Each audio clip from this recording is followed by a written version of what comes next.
Nous allons commencer cette deuxième conférence avec Emmanuel Bosse. Emmanuel Bosse, moi je l'ai connu pour son travail de céramiste. Emmanuel est né en 1969. Il a un parcours, il a découvert la céramique à 14 ans. Lors d'un voyage aux États-Unis, si je ne me trompe pas. Il a ensuite fait de grandes études. Il a fait une grande école de commerce avant de redécouvrir, ou en parallèle, de redécouvrir à l'âge de 20 ans la céramique. Il a travaillé pendant 3 ans avec auprès de Jean Girel. Puis il a eu une très belle exposition en 2005, si je ne me trompe, à la galerie Jousse. Il est ensuite parti au Royal College à Londres faire une thèse, dont je vais te laisser en parler un peu plus. Et je trouvais ça très intéressant parce qu'il nous l'a proposé, ou peut-être on a un peu aidé, mais l'idée d'avoir un artiste qui donne aussi un regard sur l'histoire de son métier, de son matériau. Je trouve ça beau aussi, donc je crois que c'était une très belle idée. Et d'autre part, il va nous donner un point de vue de cette histoire de la céramique moderne et contemporaine anglo-saxonne, qui est très importante dans l'histoire de la céramique du XXe siècle. Alors j'aimerais dissiper quelques malentendus. Tout d'abord, le premier malentendu, c'est celui de mon titre de docteur en céramique. Je ne suis pas un scientifique de la céramique en général, loin de là, et je ne suis pas non plus un historien d'art mention céramique. En fait, je suis un peu le contraire de tout cela. Je suis un artiste, et ma pratique artistique de la céramique et de l'émail en particulier est justement basée sur mes propres limites avec les matières et les processus céramiques. En fait, je suis un peu un expert du non-savoir, quoi. Mais cette expertise n'est pas toujours ignorance, et c'est pour moi une autre forme de savoir qui est de l'ordre de l'intimité, et qui me conduit à engager un nouveau type de relation avec la matière céramique et avec ce que j'appelle les processus non humains, quoi. C'est une relation qui n'est pas de domination ou de soumission, mais c'est plutôt un échange, un jeu, au départ duquel je reconnais à la matière et à ces éléments non humains une certaine volition.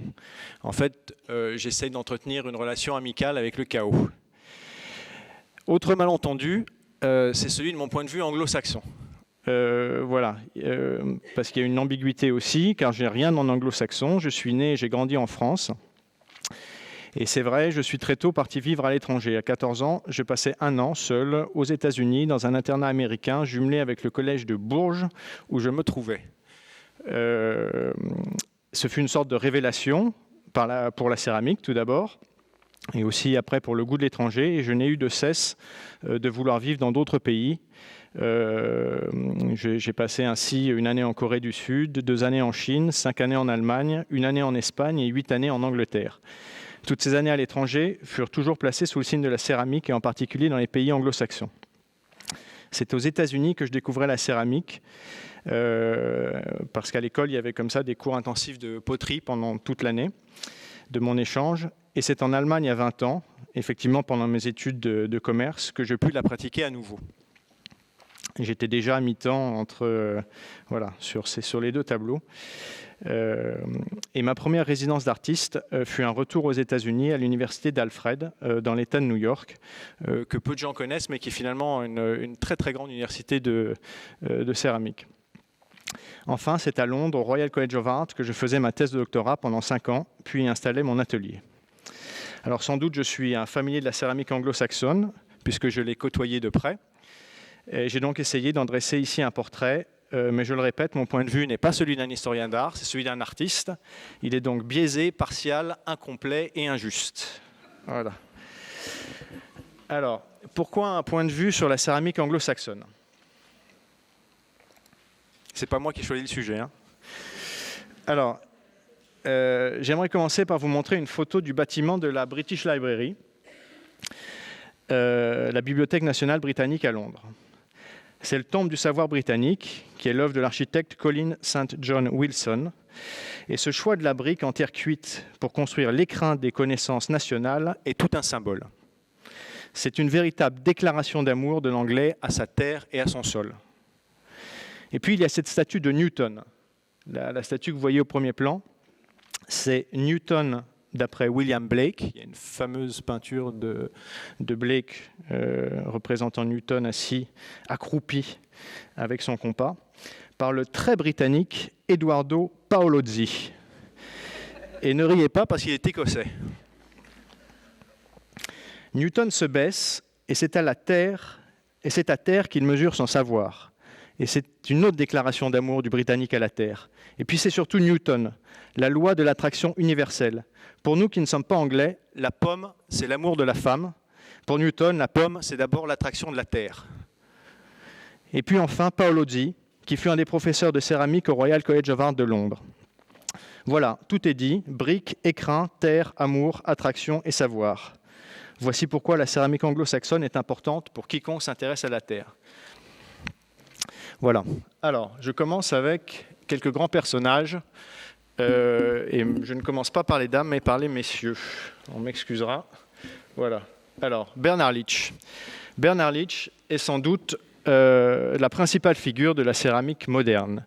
C'est Bernard Leach qui a permis l'éclosion du mouvement Studio Ceramics. Par son exemple, par ses écrits, par son prosélytisme, le livre de potier a été une véritable Bible. Nombreux sont les potiers qui se sont installés avec ce seul livre comme guide.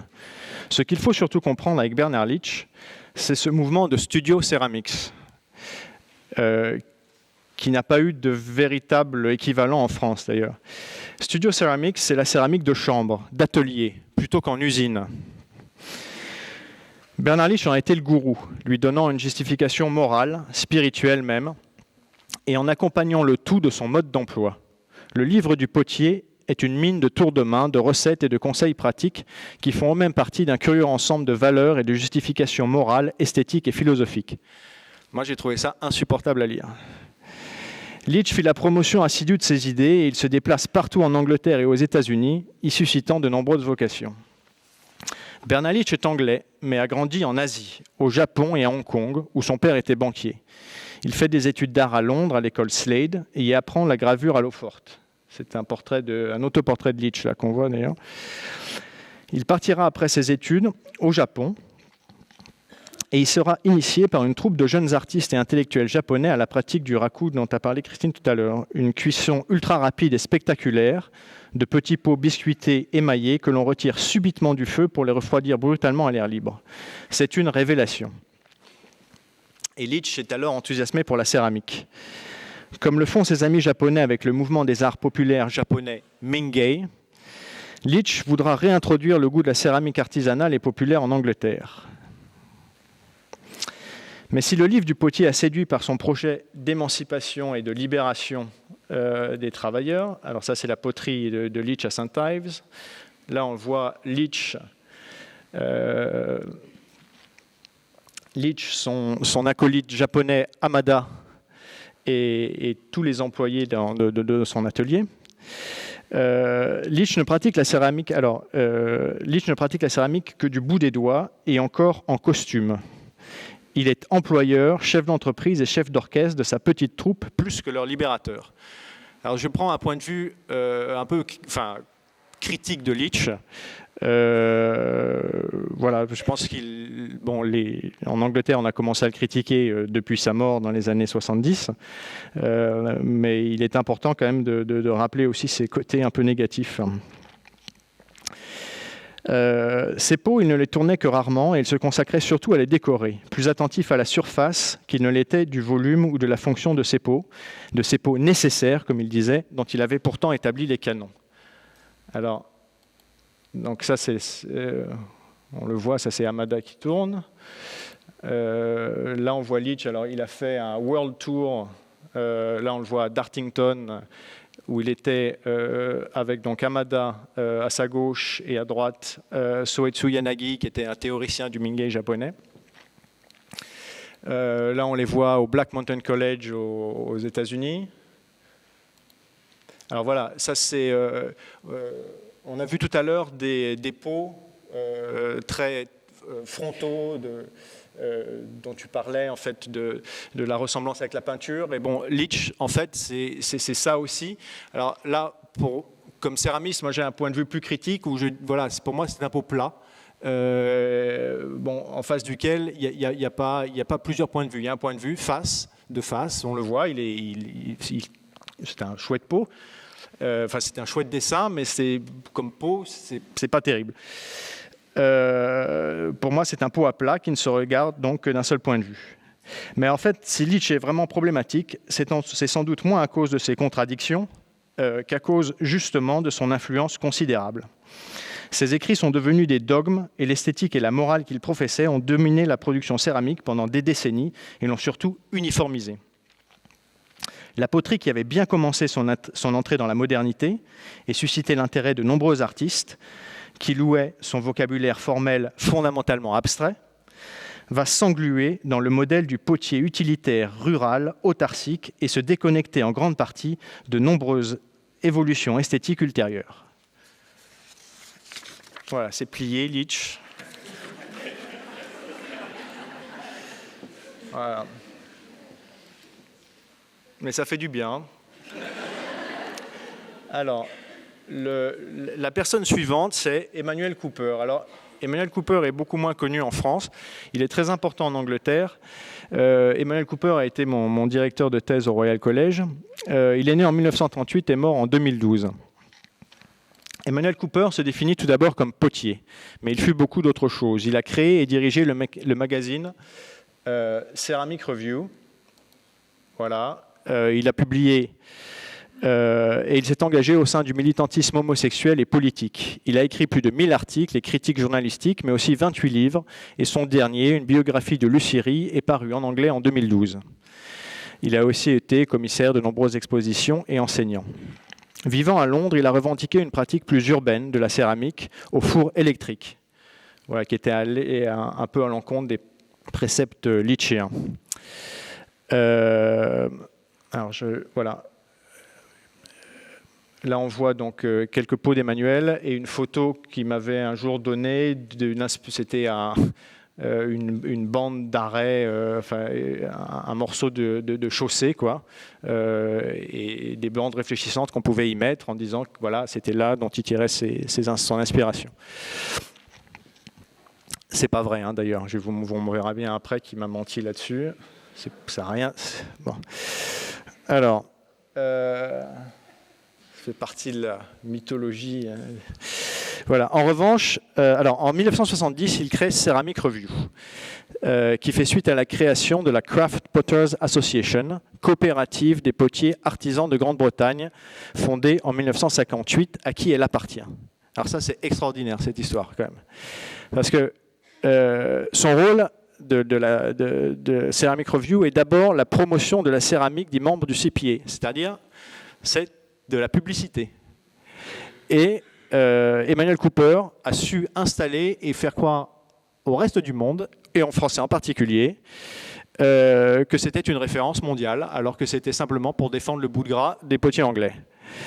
Avec plus de 40 000 lecteurs quand même dans le monde entier, quoi. Néanmoins, il a reconnu à la reconnaissance des pratiques contemporaines de la céramique et il en est devenu le seul rédacteur en chef en 1997 et il le restera jusqu'en 2010. Alors, qu'est-ce que j'ai d'autre comme slides? Voilà. Donc ça, c'est en fait, quand je dis son inspiration n'était certainement pas le bitume, c'est qu'on verra plus tard que une de ses grandes influences, c'est Lucy Rie, une potière autrichienne immigrée en Angleterre, qui affectionnait elle aussi beaucoup, et la première, ses émaux bouillonnants, quoi. Voilà, ça c'est un de ces fameux pichets montés à la plaque et recouverts d'une glaçure à émaux bouillonnants. Voilà. Alors, Edmund de Waal. Né en 1964, alors lui c'est les plus jeunes, donc études d'anglais à Cambridge, puis apprentissage de la poterie au Japon et en Angleterre. Après une tentative avortée de poterie à la Leech au Pays de Galles, Alors ça, il faut le savoir quand même. Il s'installe à Londres et se consacre à une production de pièces en porcelaine tournées autour de potiers. Son vocabulaire est très sobre, puisqu'il se concentre sur quelques formes basiques de peau utilitaire, mais surtout sur le cylindre vertical de plus ou moins grande taille, du bassin à la jatte en passant par le gobelet. Son esthétique est résolument japonaise et met en avant la matière porcelaine et ses caprices. Les pièces sont ensuite émaillées au four à gaz avec un émail bleu céladon principalement et quelques émaux d'une palette très pastel à la Giorgio Morandi, hormis récemment quelques noirs. Très tôt, Edmund de Waal scénarise et scénographie ses installations de peau et là réside aujourd'hui l'essentiel de sa démarche. Les peaux sont toujours les mêmes. Dans son atelier où travaillent aujourd'hui plus de 10 personnes, il ne laisse d'ailleurs personne d'autre les tourner. La scénographie est la clé de sa démarche artistique. Accumulation dans des vitrines, des tableaux, des étagères. Son art consiste à les y disposer, ordonner, faisant attention tant aux pièces qu'au vide entre elles. Edmund de Waal est aussi chercheur et écrivain. Il a publié quelques ouvrages spécialisés dans le domaine de la céramique et notamment une étude sur Bernard Leach, avec qui il a aussi réglé ses comptes. Mais c'est surtout avec le livre « La mémoire retrouvée », qui est un très très mauvais titre, enfin en français, quoi. Le titre anglais, c'est « Le lièvre aux yeux d'ambre ». Il va toucher un très très large public dans le monde entier. Il y décrit l'histoire d'une collection de netsuke japonais, espèce de petits pendentifs en ivoire, dont il a hérité. Et il décrit en fait l'histoire de cette collection en passant par Vienne, Berlin et Tokyo. Et ce livre a propulsé sa carrière céramique, déjà bien engagée en Angleterre, puisque Larry Gagosian lui consacre, suite à la lecture du livre, une exposition dans sa galerie de New York, qui est un immense succès. Enfin, c'est très important, enfin, c'est considérable de voir un céramiste, et il fait véritablement que des pots, chez Gagosian, à New York, vendre tous ses tableaux. Alors on va voir maintenant, je vais vous montrer... Voilà, ça c'est chez Gagosian. Et là, c'est quatre de ces tableaux qui s'appellent Atemwende. Alors ça, c'est un mot allemand qui signifie... c'est les changements de souffle à la lecture d'un poème. Alors je crois que le mot n'existe même pas en allemand d'ailleurs. C'est Paul Celan qui l'avait inventé pour le titre d'un de ses livres de recueil de poèmes. Alors voilà, donc on voit voilà, la disposition où il fait très attention à la fois donc, au plein et au vide, hein, comme ça c'est les noirs dont je vous parlais. Alors, bien entendu, enfin, ce n'est pas que le livre qui a fait sa carrière. Enfin, ça l'a beaucoup aidé aux États-Unis. En Angleterre, Edmund de Waal était déjà très bien établi. Ça, c'est une pièce qu'il a établie au Victoria and Albert Museum de Londres, le musée des arts décoratifs anglais. Alors, c'est une pièce, bon, elle est à 30 mètres de haut, et c'est le meilleur point de vue qu'on en ait, hein. Enfin non, le meilleur point de vue, il est là, c'est une photo, voilà. Mais là, à moins d'être en hélicoptère, vous ne l'aurez jamais, quoi. Donc, bon, enfin, il faut lire le truc. Alors voilà, ça c'est un travail que je trouve assez réussi, qui est donc, ça c'est un petit musée d'Angleterre magnifique. Enfin, c'est un bâtiment de David Chipperfield qui est dans une petite... ville de la côte est anglaise qui s'appelle Margate, qui s'appelle le Turner Contemporary, qui est le musée d'art contemporain, enfin, qui à la fois est un hommage à Turner, qui venait y peindre et avec une programmation résolument donc d'art contemporain. Et là, il a fait donc une commission qui s'appelle Atmosphère, où il a disposé comme ça dans des vitrines toujours assez haut placées. Alors, je me moquais un peu de Signs and Wonders, mais bon, chez de Waal, il y a aussi cette idée du pot inaccessible. Bon, il y a des choses dont on peut certainement discuter. Voilà. Et en fait, bon, les vitrines sont différemment... Celles-là sont beaucoup plus visibles. Il y a un étage... On peut les voir d'en haut, on peut monter à l'étage et les voir beaucoup mieux. On peut aussi, il a prévu de pouvoir les voir en dessous. Voilà. Et les face à la mer, c'est très très beau. Alors, maintenant, alors qu'est-ce que j'ai dit de... Voilà. Alors, après les années de rejet de l'héritage litchéen qui domina l'Angleterre après la mort de Leach, Edmund de Waal a contribué à rétablir la légitimité du tour de Potier. Mais il ira bien plus loin en installant le contenant céramique au centre d'une démarche artistique contemporaine légitimée par la critique comme par le marché et sans aucune ironie. Alors, les Américains maintenant. Les Américains, on va commencer par Peter Voulkos. Alors, Peter Voulkos est américain, né en 1924. Il est tout d'abord un potier de céramique utilitaire dans la tradition scandinave. En 1953, il est invité à donner des cours de céramique au Black Mountain College. Et le Black Mountain College, en Caroline du Nord, est une école d'art aux méthodes originales et avant-gardistes et qui a attiré certains très grands noms du XXe siècle parmi ses professeurs. Joseph et Annie Albers, John Cage, Merce Cunningham, Willem et Hélène de Kooning, Buckminster Fuller, Walter Gropius, Franz Klein, Marie-Caroline Richards, Robert Motherwell, Robert Rauschenberg. Et sa pédagogie est basée sur un enseignement interdisciplinaire, informel et collaboratif. Ce décloisonnement des genres et des pratiques a permis d'établir de nouvelles connexions et des échanges surprenants entre des disciplines jusqu'ici cloisonnées.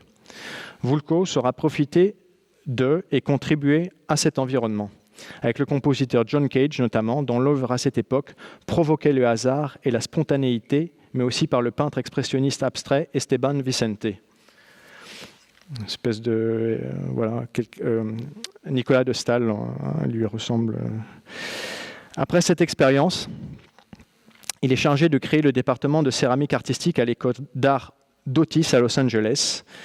Et il avait été choisi pour sa pratique plus artisanale de la céramique. Mais à Otis, il préside un véritable bouleversement de l'enseignement, lui impulsant une orientation résolument expérimentale et surtout artistique qu'on a nommée la libération de l'argile.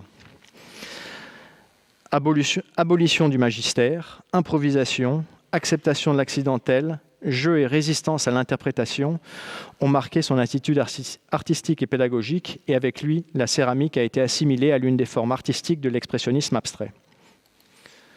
Voilà, ça c'est les œuvres de Voulkos. Très important aux États-Unis, vraiment. Parmi ses étudiants à Otis, le premier fut Paul Sollner. Alors, Paul Sollner fut aussi connu et apprécié pour ses talents de pédagogue dynamique et non conformiste. Comme Voulkos, Sollner, plutôt que de dispenser un savoir ou un enseignement normatif, s'efforça toujours de responsabiliser ses élèves ou son audience, les encourageant à développer le goût de l'expérimentation et de l'improvisation. C'est ainsi qu'il est devenu l'inventeur du raku américain. L'enfumage, c'est américain. Le raku japonais, il n'y a jamais d'enfumage. Il partit des indications lacunaires de Leach dans le livre du potier qu'il combina avec un élément nouveau, l'enfumage, en laissant des empreintes aléatoires et en colorant les craquelures de la couverte, animait la surface de la terre de façon intrigante et originale. Le raku, d'ailleurs, implique une composante aléatoire dans presque toutes les phases du processus. Alors plus encore que Voulkos, Paul Sollner fut probablement le propagateur de l'esprit d'Otis, grâce à ses talents de communicateur et de ses nombreux workshops qu'il anima dans le monde entier. Il est parfois aussi crédité avec Voulkos d'avoir été le fondateur de l'école californienne en céramique, qui combine matière et technologie américaine avec des techniques et des esthétiques japonaises. Alors maintenant, je passe aux dames.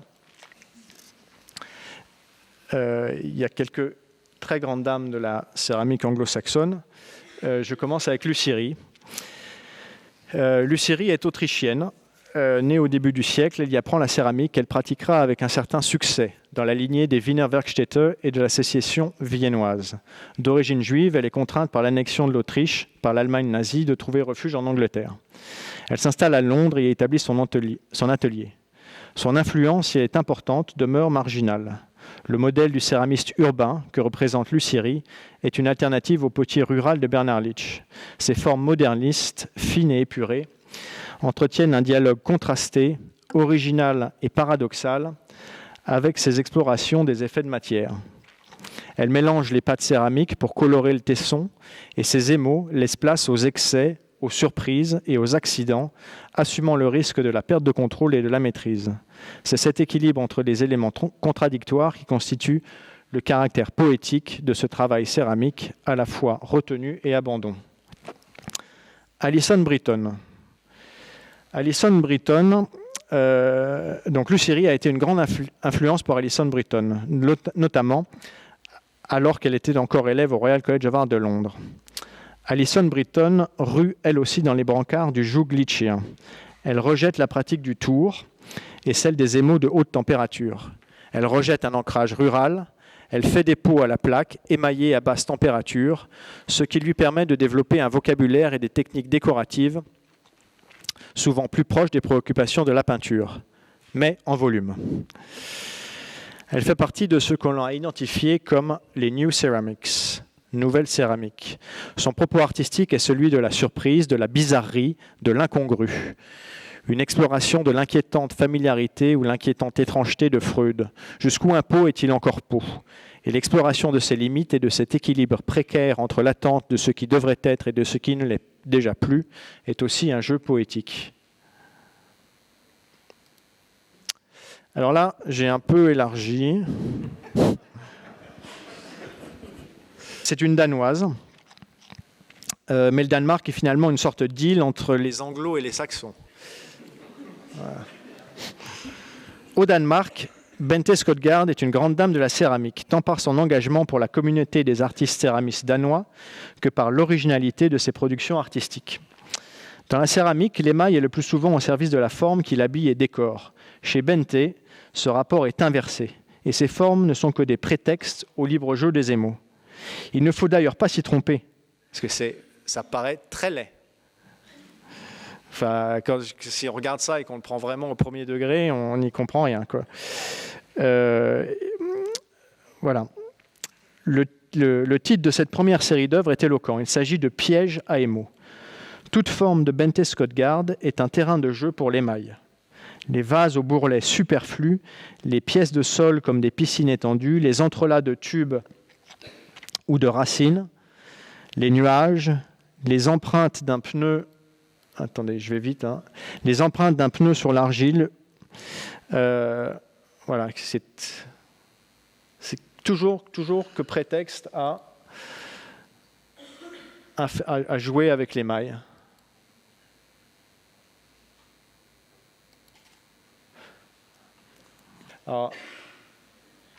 Voilà, Ruth Duckworth. Allemande et d'origine juive, Ruth Windmüller doit émigrer en Angleterre en 1936 pour étudier l'art à Liverpool. Mais ce n'est qu'en 1956 qu'elle étudiera la céramique à la Central School of Art de Londres. Son style a été surnommé « abstractionnisme organique ». Elle a établi un nouveau territoire intermédiaire qui n'est pas la céramique traditionnelle ou même artistique tournée autour de potiers, puis cuite au four, et qui n'est pas non plus la sculpture traditionnelle en métal, pierre et bois.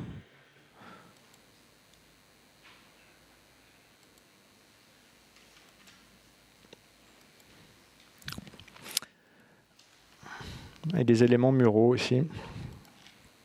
Alors, Karen Cairns. Karen Cairns est une potière américaine qui a vécu et enseigné au Black Mountain College. Très connue aux États-Unis, elle y est aussi mal comprise. Beaucoup la considèrent comme une potière très traditionnelle, mais elle en est tout à la fois proche et éloignée. En parallèle de la céramique fonctionnelle, elle développe avec ce même vocabulaire un travail artistique singulier, anthropomorphique, sensuel, voire même sexy, et très très touchant. Experte de la cuisson au sel et de la cuisson au bois, elle a su innover et créer des approches nouvelles, loin des modes dominantes. Ainsi, ces pourpres au four à bois. Alors, je ne sais pas si vous voyez beaucoup là ce pourpre extraordinaire de ce machin. Je ne sais pas comment l'appeler. Voilà, là, on le voit très bien. Voilà. Alors, ah oui, ça, ce sont deux tabourets, en fait, qui sont exposés au musée Noguchi, à la maison Noguchi, je crois, à New York, quoi. Alors, ensuite, quelques grands personnages. Alors, j'ai dû créer une troisième catégorie, qui est celle des messieurs-dames. Voilà. messieurs, dames, Gertrude et Otto Nasler, qui travaillaient ensemble. Alors, c'est un couple de céramistes autrichiens émigrés aux États-Unis en 1938, après l'annexion de l'Autriche par l'Allemagne nazie. Ils s'établirent à Los Angeles et y travaillèrent ensemble. Gertrude au Tours et Otto aux Émaux, jusqu'en 1971. Alors, les Américains, là, on a vu la même chose tout à l'heure. Les Américains n'ont pas eu Lucieri, mais ils ont eu les Nasler, et certains de leurs œuvres témoignent d'une sensibilité très proche. Alors, ils sont en plus de la même époque, donc on ne saura pas qui a copié qui. Mais il y a des enfin bon, là j'exagère, mais il y a l'émail est aussi très différent, quoi. Bon, il faut les voir après.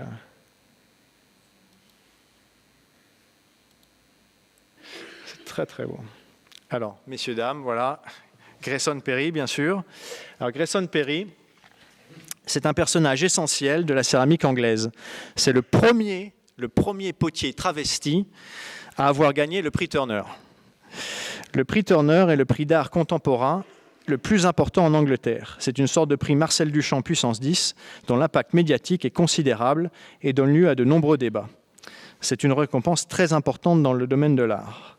Il ne faut pas s'y tromper. La consécration de Grayson Perry n'est pas celle d'un céramiste. C'est celle d'un artiste contemporain qui a choisi de faire de la céramique l'un de ses médias et qui s'en est aussi donné la peine. La céramique séduit beaucoup les artistes contemporains, mais beaucoup sont aussi vite rebutés dès qu'ils réalisent l'investissement que cela représente. Grayson Perry n'est pas de ceux-ci et il a acquis une véritable pratique artisanale lors de cours du soir.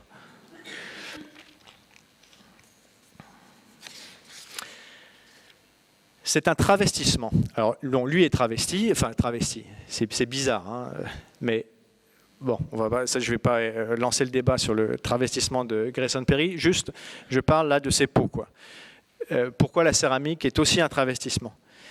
Ces peaux sont de l'ordre du déguisement, grâce auquel ils se font passer pour ce qu'ils ne sont pas, ou si personne n'est dupe, pour garder les manières et les apparences, et sauvegarder un semblant de respectabilité, très important pour les Anglais. Dessus, les propos sont crus et le plus souvent choquants. Regardez celle-là à gauche, là. Ça s'appelle Les fiancés travestis du Christ. Voilà. Dessus, les propos sont crus et le plus souvent choquants, mais Perry ne fait que tendre un miroir à la société anglaise qui adore être choquée. Vis-à-vis de la poterie, Perry n'est pas ironique. Il la pratique avec intérêt et sérieux, mais il le fait exactement comme il crée son personnage de clerc. D'ailleurs, la poterie n'est pas son seul médium et il pratique aussi la couture et le tissage. Enfin, il fait faire le tissage. Des grandes tapisseries, il a fait de très très grandes tapisseries qui ont été fabriquées par des entreprises, enfin tout à l'ordinateur. Le véritable propos de Perry est la satire et l'étude sociale. D'ailleurs, ces 2 dernières expositions à Londres n'ont été que l'accompagnement de 2 études de mœurs et de société. Alors, il y en a une qui s'appelle « La vanité des petites différences » chez Victoria Miro, qui était une analyse du système des classes anglais. Et la dernière en date, elle s'appelle « Qui êtes-vous » à la National Portrait Gallery. Et c'était une série de portraits de différents Anglais. Alors, après les messieurs, dames, je passe à quelques grands personnages. Alors, je vais aller un peu plus vite. Des personnages plus discrets. Le premier, c'est Hans Cooper, bien sûr. Émigré allemand en Angleterre en 1939, il devint assistant de Lucieri en 1946, sans aucune connaissance céramique préalable. Il se forma au Tours et développa une production de céramique sculpturale, faite d'éléments de peau tournés, puis déformés et assemblés. Lucieri dira de lui « Je suis potière, mais lui était un artiste ». Richard Devore, céramiste américain. Les œuvres de Richard Devore sont des formes simples, organiques et souvent érotiques, recouvertes d'émaux fades, dans une acception positive du terme, qui leur confèrent l'aspect d'os ou de pierre polie et bien sûr de la peau humaine. Robert Turner, qui fut le créateur du département céramique au Black Mountain College, dont on a beaucoup parlé ou parlé à plusieurs reprises, puis fut professeur à Alfred. Bon, ça c'était l'histoire, ça le XXe siècle. Bon, il y a eu un peu de XXIe, mais là on va passer aux nouveaux, les nouveaux venus. Voilà. Theister Gates. Alors, parmi les nouveaux venus que j'ai choisi de présenter, Theister Gates est sans doute le plus surprenant. Theister Gates est un drôle de type et il détonne dans le paysage de la céramique américaine. Son propos est d'un type entièrement nouveau et les caractères de ses œuvres également. Exit l'objet d'art. Place à la performance, l'expérience participative, mais dans laquelle les potiers ont une place.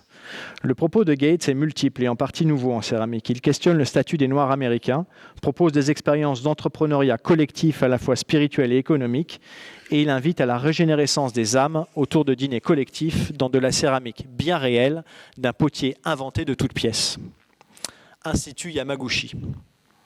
Ce sont ces dîners de nourriture... Là, ça c'est ça, Institut Yamaguchi. Ce sont des dîners de nourriture des âmes que Gates organise au moins une fois par mois à Chicago. Gates, potier noir américain, est parti du constat que si ces pots étaient faits par un Japonais, il pourrait sans doute ajouter quelques zéros à leur prix de vente. Shoji Yamaguchi est donc un potier japonais marié à une noire américaine dans le vieux sud américain. Depuis sa mort, Gates en administre la fondation Imaginaire, c'est une histoire, hein, et organise ses dîners par voie testamentaire du vieux japonais. C'est à peu près ça, je crois.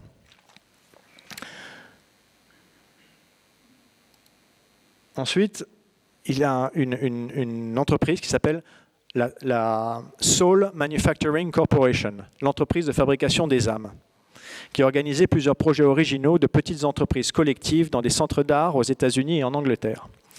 Design et fabrication de briques, de bols et d'autres produits céramiques fonctionnels ou pas, commercialisation des produits.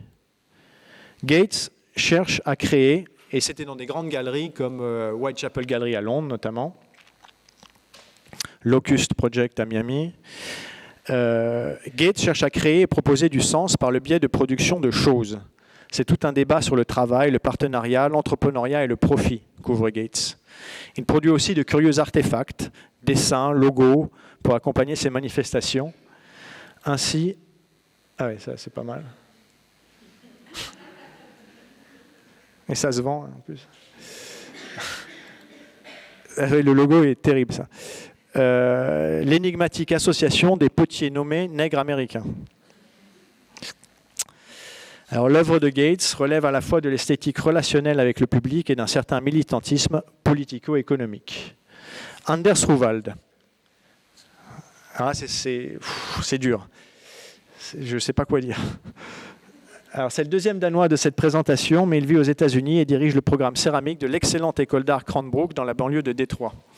Il est très difficile de parler ou d'écrire sur les installations et les objets mystérieux et énigmatiques de Ruwald. Alors celui-là, vous ne devinerez jamais comment il s'appelle. École de la fleur. Alors j'ai pensé que c'était peut-être la serviette de toilette derrière, sans doute. En fait, c'est une installation in situ dans la maison de l'architecte art déco Eli Saarinen à Cranbrook. Mais enfin, c'est très mystérieux, mais voilà, ça c'est une autre installation de Ruwald. Keith Harrison est lui aussi singulier, mais il est moins mystérieux. Sa pratique de la céramique met en évidence certains processus de transformation céramique dans le cadre de performances devant un public. La cuisson, la destruction.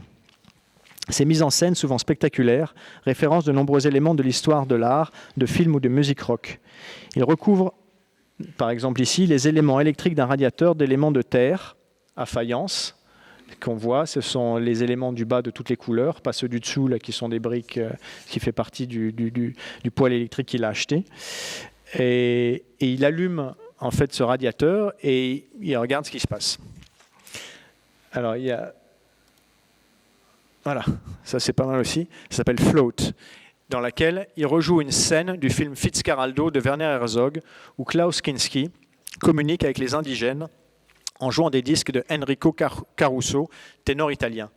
Harrison, pendant la performance, est le DJ en haut de son sound system, dont les haut-parleurs sont couverts d'argile et que le son doit transformer ou détruire. Dans la performance Dernier repas, il a reconfiguré le processus de cuisson pour en faire une expérience visuelle dedans-dehors. C'est la terre qui masque une série de 13 fours ménagers électriques. Sa cuisson du dernier repas en 2006, au Victoria and Albert, prit place dans la salle où sont abritées les très précieuses esquisses de Raphaël, et les fumées et vapeurs qui se dégagèrent de la terre apportèrent un spectaculaire élément de danger dans l'espace quasi sacré du musée. Et là, oui, celle-là, c'est pas mal aussi. C'est une performance aussi au V&A qui s'appelle Moon, qui était, je crois, le batteur de The Who. Voilà. Et The Who cassaient toujours leurs instruments après les concerts. Et lui, voilà, il a adoré faire ce drum set, cette batterie en céramique, et la détruire.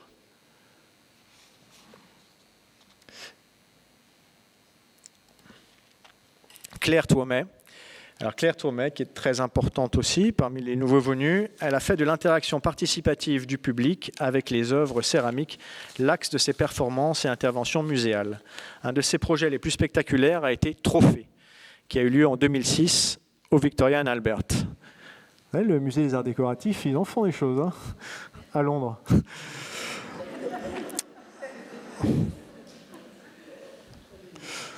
Voilà. Twomey a rempli la cour des plâtres du V&A avec une multitude de petits oiseaux fabriqués pour elle par Wedgwood en pâte de jaspe, qui est un grès coloré à l'oxyde de cobalt. 4000 oiseaux qui ont été offerts au public comme cadeau pendant une seule journée. Et l'interactivité consistait également à renvoyer à l'artiste une photo de l'oiseau dans son nouvel environnement domestique. Dans Monument, Twomey a empilé les déchets de l'industrie céramique anglaise, soulevant les questions de la valeur des objets et provoquant un impact physique et émotionnel sur le spectateur par sa taille physique et par l'ampleur du gaspillage. Bon, j'en ai plein, mais il y a d'autres choses que j'aimerais vous montrer. Et comme elle a fait plein de choses. Rachel Kneebone. Alors Rachel Kneebone, très très à la mode. C'est voilà, bon, ça parle pour soi. Hein. Très sexuel, mais c'est bien fait. Voilà. Alors celui-là, il m'a envoyé ses photos ce matin. Quand je me suis réveillé dans la chambre d'hôtel, il m'a envoyé ses... Et j'avais découvert son travail il y a quelque temps et j'ai trouvé ça extraordinaire, quoi. C'est un jeune Américain. J'ai pas grand-chose à dire, hein, mais c'est tout en... Voilà, c'est des espèces de petits tableaux très délicats.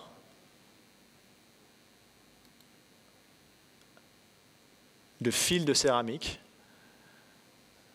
de porcelaine, avec des approches un peu, voilà, on est plus dans l'objet, c'est des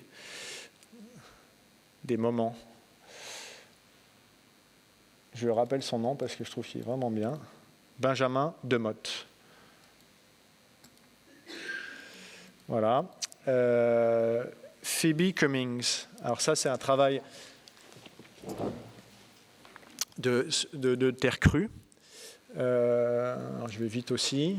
Voilà, elle travaille que la terre sans jamais la cuire et toutes ces installations sont toujours éphémères.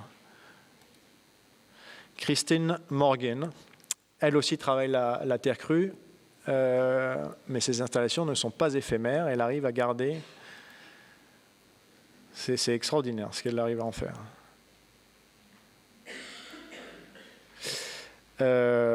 Linda Swanson, dont j'aime aussi beaucoup le travail, qui est une exploration des matières de certains processus céramiques, notamment changement, formation et dissolution. Elle construit des installations de matériaux céramiques à l'état brut, comme des sels, des composés métalliques et d'autres minéraux argileux qui engagent avec l'eau des cycles d'absorption et de déshydratation, évaporation et précipitation.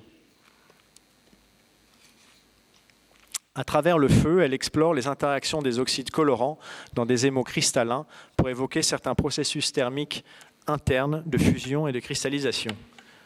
Mais son propos n'est pas du tout technique, mais plutôt une étude de leur affinité avec le corps et le paysage, et surtout la perception du temps. Alors là, je vais aller aussi assez vite, mais c'était quand même quelque chose que je voulais montrer, voilà, qui est la céramique moderne et contemporaine, mais pratiquée par les sculpteurs. Alors, bon, il y a un gros débat sur sculpteurs et céramistes. Bon, voilà. Je ne vais pas le lancer maintenant. Voilà, Anthony Caro. Alors c'est énorme, très très important en Angleterre. C'est l'un des plus grands sculpteurs modernistes anglais. Assistant d'Henry Moore, ses travaux de jeunesse sont figuratifs et souvent en argile, mais sa véritable contribution aura été de faire descendre la sculpture de son socle traditionnel pour la poser à même le sol, directement dans l'espace que partage avec elle le regardeur, en ouvrant très concrètement la voie à une nouvelle approche de la céramique, de la sculpture, pardon. Et il utilise parfois, son utilisation de l'argile est quand même anecdotique. Enfin, il fait son travail, c'est surtout un travail de métal. Il utilise parfois des éléments bruts de l'argile ou de céramique dans ses compositions. Ensuite, voilà, ça c'est tout le travail de Anthony Caro. Richard Deacon. Alors c'est un artiste gallois, lui, qui se revendique plutôt comme un grand fabricateur que comme sculpteur au sens artisanal du terme. Il privilégie les matériaux industriels et rejette généralement les plus traditionnels, comme le marbre, le bronze, l'argile d'ailleurs, qui nécessitent modelage ou un travail de tac direct. Néanmoins, une part importante de son travail est en céramique. Et il en délègue la fabrication aux Allemands. Il y a une boîte comme ça à Cologne qui s'appelle Niels Dietrich, avec laquelle il travaille. Et voilà, il fait des choses qui sont assez impressionnante. Mais bon, il ne fait pas lui-même. Voilà. Bon. Je ne sais pas ce qu'il faut en penser d'ailleurs. Mais... Alors, Richard Wentworth, c'est un des artistes de la nouvelle sculpture britannique. Il est intéressé par la juxtaposition de matériaux et d'éléments séparés, disparates, et par les phénomènes fortuits de la vie urbaine qu'il documente par la photographie. Alors, c'est très présent dans la céramique, même si c'est là des ready-made, enfin des objets trouvés et assemblés, est quand même très présent dans la vie, dans le paysage artistique anglais. Donc ça c'est une photo, c'est un de ces travaux photographiques. Bon, c'est de la céramique aussi. Voilà, Richard Long, un des principaux artistes du land art en Grande-Bretagne. Il a utilisé la terre sous forme de boue dans de petites pièces délicates, comme des empreintes de doigts sur des morceaux de bois lavés par la rivière. Je dois voir ça. Pardon, je ne les ai pas mis dans l'ordre. Voilà. Ou sur de grandes compositions murales, où il applique ses mains avec précaution pour dessiner de larges éléments en partie géométriques ou de simples sauts de boue jetés au mur. La tension artistique réside précisément entre le caractère délibéré de son action et la riche nature accidentelle des motifs formés par la terre et l'eau. Ah, c'est très très beau. Voilà.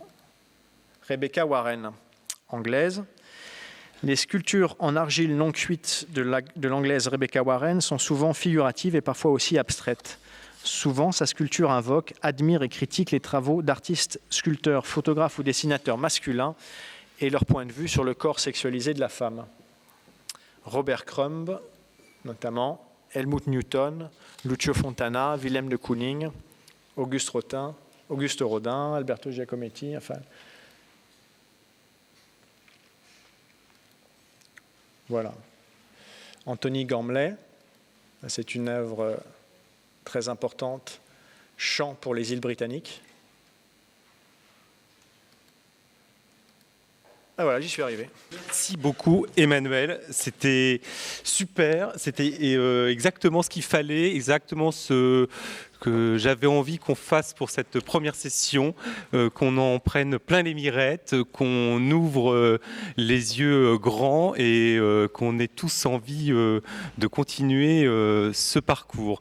Je suis désolé, on ne va pas avoir le temps de pouvoir poser trop de questions parce que nous avons un train à prendre, nous, les académiciens. Nous nous retrouvons samedi 7 février au Bouffe du Nord pour la deuxième session qui seront donc les 3 témoignages, un designer, un artiste et un céramiste. Donc rendez-vous le 7 février au Bouffe du Nord à 9h. Merci beaucoup de votre présence. Merci beaucoup aux 2 intervenants qui ont fait un travail fabuleux.